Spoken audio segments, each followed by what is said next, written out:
Hi guys, in this video I will guide you on how to customize the action button on your iPhone 17 Pro or 17 Pro Max and set it to whatever you want on your phone. So by default, if you long press on the action button, it should automatically put your iPhone 17 Pro or 17 Pro Max on silent mode, and if you long press on it, it actually takes it off silent mode as well. But interestingly, you can actually set the action button to do whatever you want. So as you might already know, you can still put your iPhone 17 Pro or 17 Pro Max on silent mode by simply just swiping through the control center, tapping on the silent mode icon over here, and it actually puts the phone on silent mode. And you can also remove it from over here, so you can go ahead to set the action button to do any other thing rather than putting the phone on silent mode. And the way you do that is to head over to the settings of your iPhone 17 Pro or 17 Pro Max, scroll all the way down until you get to the action buttons option, which is over here.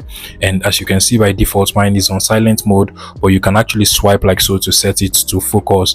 You can also use it to open up the camera by just long pressing on it. It actually opens up the camera, but we already have the camera control button, so that would not be necessary. You can also go ahead and set it to flashlight. This is also a very good option, so you can long press on it to turn on the flashlight, and you can actually long press on it to turn off the flashlight as well.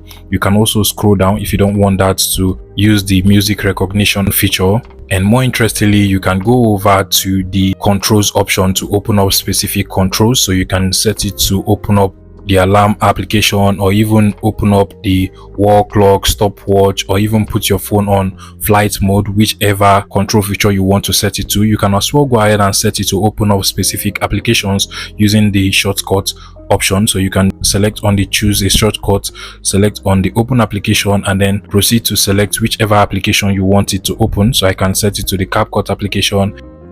It automatically takes me into the CapCut application as well, and this is actually a very good one. You can also enable accessibility features with it as well, and even set it to no action if you don't want it to do anything on your iPhone 17 Pro or 17 Pro Max. And I hope this one was helpful. Please let me know in the comment section, guys, if this was helpful.